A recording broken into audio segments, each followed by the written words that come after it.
I'll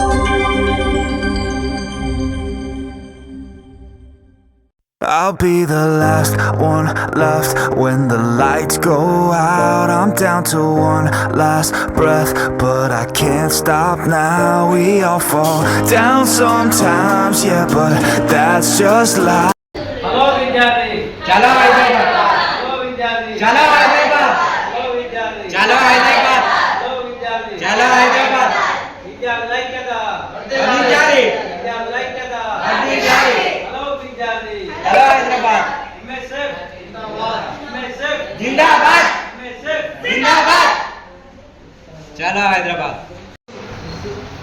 కొంతమందికి idea ఉన్నది, కొంతమందికి ఐడియా లేదు.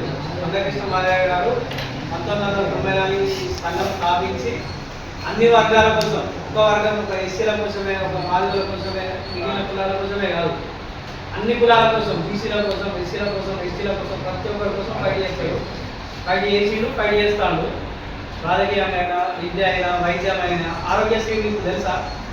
ఆరోగ్యశ్రీ విషయంలో మందకృష్ణ ఒక దగ్గర మీటింగ్ పెట్టినప్పుడు చిన్నపిల్లలకు గుండెల బోర్లు ఉంటాయి, అన్న దగ్గర తీసుకోపోతే అన్న ఎమ్మెల్యే ఎంపీ కాదు కదా, అన్న చేయించే పరిస్థితి లేదు కాబట్టి అప్పుడు రాజశేఖర రెడ్డి గారు ముఖ్యమంత్రి ఉంటే ఆ ముఖ్యమంత్రి గారి దగ్గర తీసుకోపోతే కొంత ఆయన ఎంతమంది చేసినా కానీ కొంత తర్వాత పీరియడ్లో ఒకే చేసిండు. ఇప్పుడు ప్రతి ఒక్కరు అది యూజ్ చేసుకునేది, అందరూ ఎస్సీ ఎస్టీ బీసీ ఓసీలు అయినా ప్రతి ఒక్కరు యూజ్ చేసుకునేది ఆరోగ్యశ్రీ పథకము. ఆ కాన్సెప్ట్ మీద అన్న పోరాడిన తర్వాత ఆరోగ్యశ్రీ పథకం అనేది అమలైంది.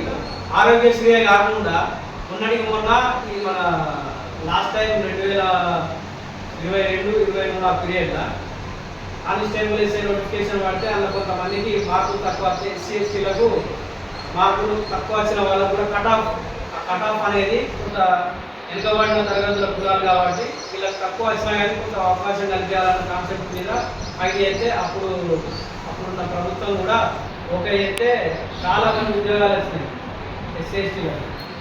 ఆ రకంగా కూడా ఆ సమస్యల మీద పోరాడాడు. అట్లనే మన ఈ సన్న బియ్యం తెలిసి రేషన్ బియ్యం, ఇప్పుడు సన్న బియ్యం అయితే గతంలో రొడ్డు బియ్యమే కానీ రేషన్ బియ్యం అంటే ఆ రేషన్ బియ్యం కూడా ఒక్కరికి తక్కువ ఉండే 3 కిలోలు 4 కిలోలు ఉంటాయి. ఇప్పుడు ఒక మనిషికి, ఒక వ్యక్తికి 6 కిలోల దాకా ఇవ్వాలని చెప్పేసి గతంలో ఫైట్ చేస్తే ఇప్పుడు అది